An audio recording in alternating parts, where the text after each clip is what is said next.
गरीबों को ख्वाब बेचना बहुत आसान काम है। कमज़ोरों को ख्वाब बेचना बहुत आसान काम है। मिडिल क्लास घरानों को ख्वाब बेचना बहुत आसान काम है। ये आसान काम कश्मीर घाटी में बहुत ज़्यादा हुआ है।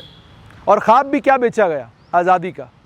कहा गया पेड़ पर आज़ादी की चिड़िया है, बस इस आज़ादी की चिड़िया ये आ चुकी है पेड़ के ऊपर। आप समझ लीजिए मामला कुछ ही दिनों का है। और नतीजा क्या निकला? शायद कश्मीर घाटी में कोई एक गांव होगा, शायद कश्मीर घाटी का कोई एक ऐसा शहर होगा जिस शहर में आपको कोई कहानी या कोई रुदात सुनने को नहीं मिलेगी कि किस तरीके से एक पूरे का पूरा घर आतंकवाद की भट्टी में जल गया, ख़त्म हो गया। कश्मीर घाटी में दाएं बाएं जब आप घूमते हैं तो आपको बहुत सारे परिवार ऐसे मिलते हैं जो आपको अपनी कहानी सुनाते हैं, जो बताते हैं कि वो कितना खुशहाल परिवार था और अचानक उनके वो सारे ख्वाब जो हैं चकनाचूर हो गए। किसने किए ये ख्वाब चकनाचूर? कौन लोग हैं जो आइडियोलॉग बने? किन लोगों ने ये आज़ादी का ख्वाब बेचा? आप कश्मीर के अखबारों को उठा लें, आप यूट्यूब चैनल्स के ऊपर चले जाएं, आप फेसबुक के ऊपर चले जाएं, वो तमाम लोग आपको मिल जाएंगे जिन्होंने ये आज़ादी का ख्वाब इन तमाम बच्चों को बेचा, इन परिवारों को बेचा, इन घरानों को बेचा और बड़ा धड़ल्ले से बेचा।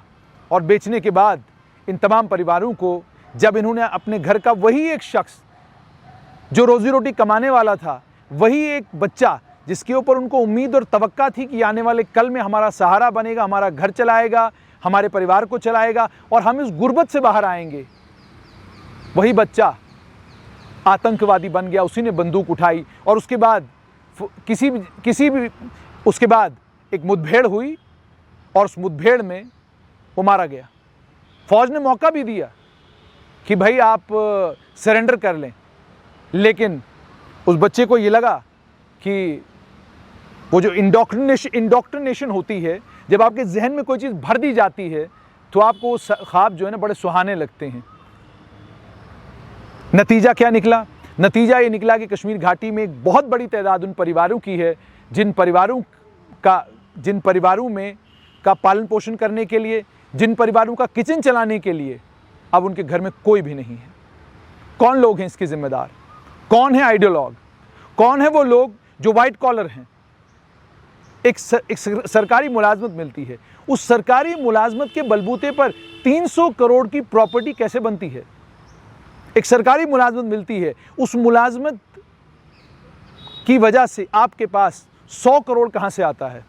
आपको एक सरकारी मुलाजमत मिलती है, उस मुलाजमत के बलबूते पर, उस मुलाजमत की ताकत पर आप जम्मू कश्मीर, दिल्ली, बेंगलोर 4 जगह पर मकान कैसे ख़रीदते हैं, फ्लैट कैसे ख़रीदते हैं। बहुत सारे लोग कहेंगे हमारे सेब के बाग हैं, बहुत सारे लोग कहेंगे कि हमारे पास ये है, हमारे पास वो है, हम तो मुलाजमत ऐसे ही करते हैं। तो फिर आपको मुलाजमत करने की ज़रूरत क्या है? सरकारी मुलाजमत उनके लिए रख दीजिए ना, जो लोग गरीब हैं, जो लोग कमज़ोर हैं, जिन लोगों की ज़रूरत है सरकारी मुलाजमत। अगर आप लोग बड़े बड़े बागों के मालिक हैं, अगर आप लोग बहुत ताकतवर और अमीर लोग हैं, तो फिर आपको सरकारी मुलाजमत करने की ज़रूरत क्या है? और मैं तमाम बड़े लोगों की बात नहीं कर रहा हूँ, वो कुछ मखसूस तबका, वो मखसूस लोग, जो मखसूस लोग आज़ादी का ख्वाब कश्मीर घाटी में बेचने का काम अभी भी कर रहे हैं।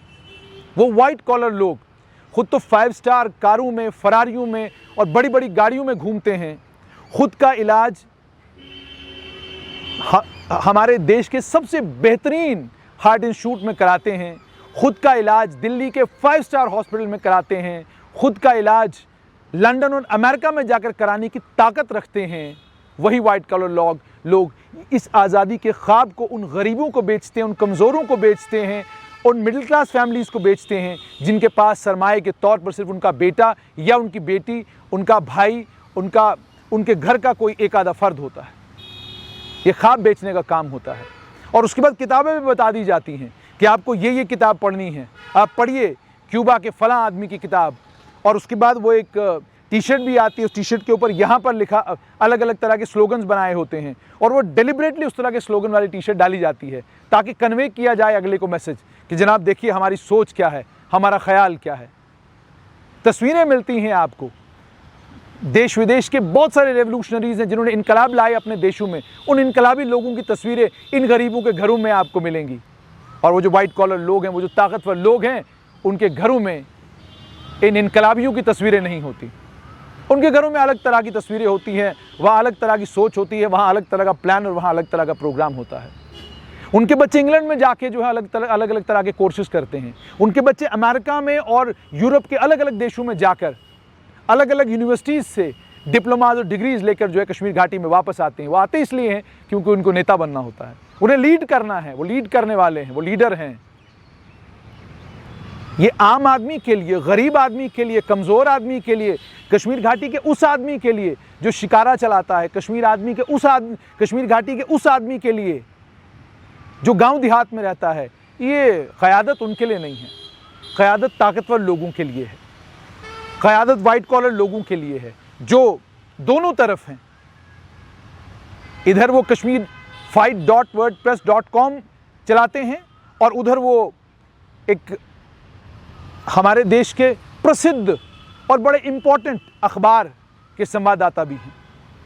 उधर वो लाख सवा लाख रुपया तनख्वाह भी लेते हैं और इधर वो ये भी कहते हैं कि भाई आज़ादी तो बहुत ज़्यादा ज़रूरी है और आज़ादी कैसे कैसे ली जा सकती है, वो सारे फार्मूले जो हैं उन तमाम फार्मूलों पर चिंतन मंथन भी करते हैं। यानी 5 लाख रुपया तनख्वाह भी चाहिए, 2.5 लाख रुपया तनख्वाह भी चाहिए, वो उस इंस्टीट्यूशन से लेनी है जिस इंस्टीट्यूशन में सुबह से लेकर शाम तक वो अपनी देशभक्ति की, अपने देश प्रेम की गाथा गाते हैं। और दूसरी तरफ से आज़ादी का ख्वाब कश्मीर घाटी में उन नौजवानों को बेचना है जिन नौजवानों को अगर मौका मिले तो वो देश का मुस्तकबिल बन सकते हैं, वो देश का आने वाला कल बन सकते हैं, वो इस देश की तरक्की में, इस देश की तामीर में बहुत बड़े हिस्सेदार बन सकते हैं। इन वाइट कॉलर लोगों के खिलाफ जम्मू कश्मीर पुलिस ने एक अभियान छेड़ा है। उनमें से कुछ लोगों को चिन्हित किया गया है, उन लोगों के खिलाफ कोई कानूनी कार्रवाई भी हो रही है। लेकिन क्या जम्मू कश्मीर पुलिस उस जड़ तक पहुंच पाएगी? क्या उन लोगों तक पहुंच पाएगी जिन लोगों की पहचान और जिन लोगों का रुतबा ये है कि जम्मू कश्मीर घाटी के श्रीनगर के लाल चौक से लेकर दिल्ली नहीं बल्कि वाशिंगटन डीसी तक उनकी पहुंच है। लोग उनको वहाँ जानते हैं, पहचानते हैं और लोग उनको वहाँ कॉन्फ्रेंसेस के लिए, सेमिनार्स के लिए और डायलॉग्स के लिए, डायलेक्ट्स के लिए, स्टोरीज़ के लिए, फिल्मों के लिए बुलाते हैं। ये सब कुछ कश्मीर घाटी में होता है। बदकिस्मती ये है कि मिडिल क्लास फैमिलियाँ, कमज़ोर गरीब फैमिलियाँ, कमज़ोर और गरीब लोग जिन्हें अपना आइडियल मानते हैं, जिन्हें देखते हैं और जिनको देखकर ये सोचते हैं कि हम इनके जैसे बनेंगे, वो तमाम लोग एक गलती करते हैं। वो गलती ये करते हैं कि जब ख्वाब बेचने वाला ख्वाब बेचने आता है ना, तो वो उससे ये नहीं पूछते कि जनाब ये बताइए, आप हमको तो ये ख्वाब बेच रहे हैं, आपने अपने घर में किस किस को ये ख्वाब बेचा है, पड़ोस में किस किस को ये ख्वाब बेचा है, आपने अपने रिश्तेदारों में ये ख्वाब कितना बेचा है, आप आए अगर हैं हमारे घर तो किस में आए हैं, टांगे पे चल के आए हैं, बस में चल के आए हैं, ऑटो करके आए हैं, टैक्सी में आए हैं या अपनी 5 स्टार कार में आए हैं। आप जब यहाँ से दिल्ली जाते हैं तो क्या आप हमारी तरह कश्मीर से जम्मू बस में और उसके बाद जम्मू से दिल्ली ट्रेन में जाते हैं या सीधा उड़ के चले जाते हैं? आप जाते कैसे हैं? आपका साधन चलने का क्या है? सुख सुविधाएं आपके पास कितनी हैं? आपके घर में मोबाइल फ़ोन कितने पड़े हुए हैं? 30-40 मोबाइल फ़ोन हैं या नहीं हैं? एप्पल के फ़ोन कितने हैं? सैमसंग के फ़ोन कितने हैं? हम गरीबों के पास ओप्पो और बाकी जो कंपनियां जो बेचारी सस्ते सस्ते फ़ोन बेचती हैं, हमारे पास वो फ़ोन है, आपके पास कितने हैं? आपका घर कितना बड़ा है?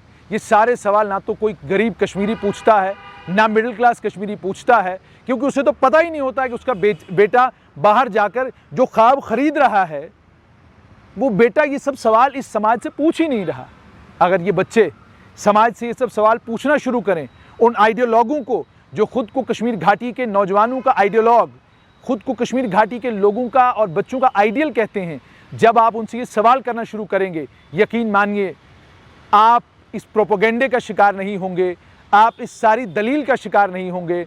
आप एक सही फैसला करेंगे और सही फैसला करेंगे और फैसला वो करेंगे जो आपका आने वाला कल बदलेगा। लेकिन क्या आप ऐसा करेंगे, ये बड़ा सवाल है, क्योंकि वाइट कॉलर हमेशा वाइट कॉलर रहेगा। आज भी ताकतवर, कल भी ताकतवर, जेल के अंदर भी ताकतवर और जेल के बाहर भी ताकतवर। आप जेल के अंदर भी कमज़ोर हैं, जेल के बाहर भी कमज़ोर हैं, थाने में भी कमज़ोर हैं, थाने के अंदर भी कमज़ोर हैं, थाने के बाहर भी कमज़ोर हैं।